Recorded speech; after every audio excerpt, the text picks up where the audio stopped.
بسم اللہ الرحمن الرحیم۔ السلام علیکم۔ امید کرتا ہوں آپ خیریت سے ہوں گے۔ آج آپ کی خدمت میں ایک بنی اسرائیل کی گناہ گار عورت کا واقعہ لے کر حاضر ہوا ہوں۔ بنی اسرائیل کی ایک انتہائی خوبصورت عورت جو بد کردار بھی تھی، اپنی بد کرداری کی وجہ سے بہت امیر بن چکی تھی، اور اس دولت سے اس نے اپنے لیے ایک ایسا خوبصورت محل تعمیر کروایا کہ اس محل کے دروازے وہ کھلے رکھ کر گناہ کیا کرتی تھی۔ ایک دفعہ وہاں قریب کے کسی دیہات کا نیک لڑکا گزرا۔ اس کی نظر جب اس بد کردار عورت پر پڑی تو وہ اس کے حسن کا دیوانہ ہو گیا، اور ایسا دیوانہ ہوا کہ وہ اپنے گھر جا کر کئی دن اس بد کردار عورت کو ذہن سے نکالنے کی کوشش کرتا رہا، لیکن وہ اس کے دماغ پر اس طرح سوار ہو چکی تھی کہ اس نیک عبادت گزار لڑکے کی عبادت میں مخل کر رہی تھی۔ اس کے خیالات سے پریشان رہتا، نہ تسبیح کر سکتا نہ نماز پڑھ سکتا۔ وہ عورت اس کے دل و دماغ پر حاوی رہتی۔ روزہ نماز کا پابند لڑکا تھا، لیکن اس عورت کے خیالات ہر وقت اس لڑکے کے ذہن پر سوار رہتے تھے، جس کی وجہ سے اس نے فیصلہ کیا کہ کیوں نہ ایک دفعہ اس عورت سے مل لیا جائے۔ اور ایک دن وہ اس بد کردار عورت سے ملنے اس کے محل پر چلا گیا۔ جب وہاں گیا تو اس عورت سے بات کرتے کرتے اس کے ذہن میں خیال آیا کہ میرا اللہ مجھے اس وقت دیکھ رہا ہوگا کہ میں اس بد کردار عورت کو ملنے آیا ہوں، تو اس کی طبیعت خراب ہونے لگی۔ اس عورت نے اس شخص سے پوچھا، تمہیں کیا ہوا ہے؟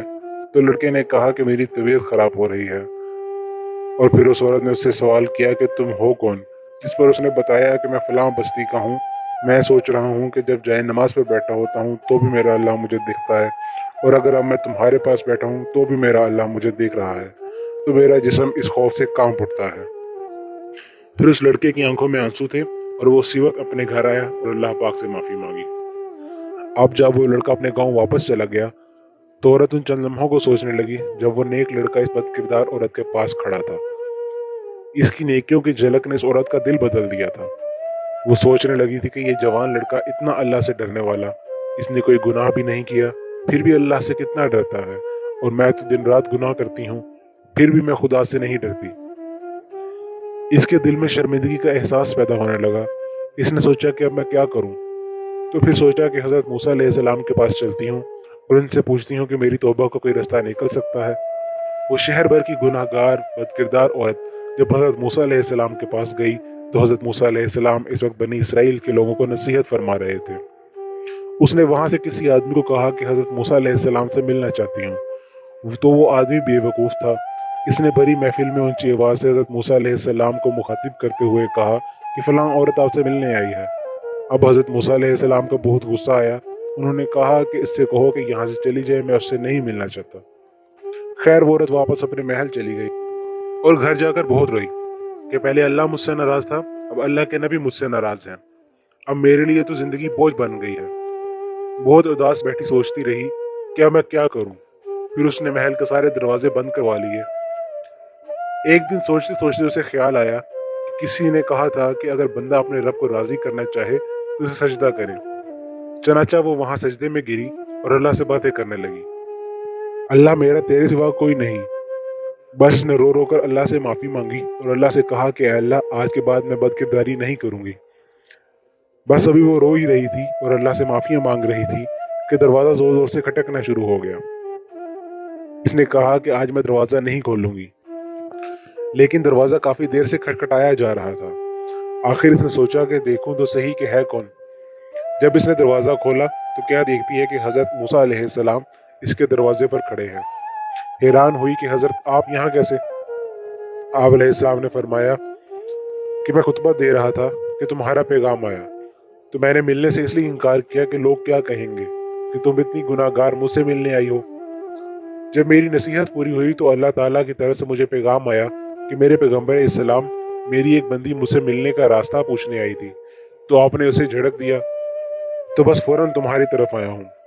میرا اللہ تم سے اتنا راضی ہے کہ اللہ پاک مجھے فرماتے ہیں کہ تم نے میری ایسی بندی کو کیوں خالی بھیجا۔ آخر حضرت موسیٰ علیہ السلام نے اسے توبہ کرنے کی خوشخبری سنائی اور چلے گئے۔ پھر وہ عورت بہت روئی اور روتی رہی اور اللہ پاک سے باتیں کرتی رہی کہ یا اللہ پاک میں کتنی گناہ گار اور تو کتنا قدردان ہے۔ جیسے ہی میں نے توبہ کی تو زمانے کے کتنے بڑے پیغمبر میرے دروازے پر آ گئے۔ میں گناہ گار جس کے دروازے پر ہر وقت گناہ آتے تھے، آج زمانے کے اتنے بڑے پیغمبر آ گئے۔ اے مولا تیری کتنی بڑی شان ہے۔ اس نے پکی توبہ کر لی کہ آج کے بعد بدکرداری نہیں کروں گی۔ پھر اس نے سوچا کہ اس شہر کے لوگ مجھے کبھی معاف نہیں کریں گے اور نہ ہی عزت سے جینے دیں گے۔ اس نے سوچا کیوں نہ یہ شہر چھوڑ دوں۔ اب وہ ایک سادی سی عورت بن کر سادی سی چادر میں لپٹ کر نکل پڑی۔ چلتے چلتے سوچنے لگی کہ کہاں جاؤں گی، مجھے تو کوئی قبول نہیں کرے گا۔ پھر اس کے دل میں خیال آیا کہ کیوں نہ اس نوجوان جس کے دل میں اللہ کا کتنا خوف تھا اس کے پاس چلی جاؤں، ہو سکتا ہے وہ مجھے اپنے نکاح میں لے لے۔ وہ پتہ پوچھتے پوچھتے اس لڑکے کے گھر پہنچی تو گھر والوں نے کہا کہ یہ اس کی عبادت کا وقت ہے۔ وہ وہیں باہر اس کا انتظار کرنے بیٹھ گئی۔ جب وہ نیک لڑکا کمرے سے نکلا تو اس عورت کو دیکھ کر پھر سے خوفزدہ ہو گیا کہ یہ میرا ایمان خراب کرنے یہاں بھی آ گئی۔ اس نے سوچا کہ میں نے تو بہت مشکل سے اس عورت کا خیال دل سے ختم کیا تھا۔ اس نوجوان کے دل پہ اس قدر خوف طاری ہوا کہ وہ خوف کے مارے وہیں گر گیا اور اس کی جان نکل گئی۔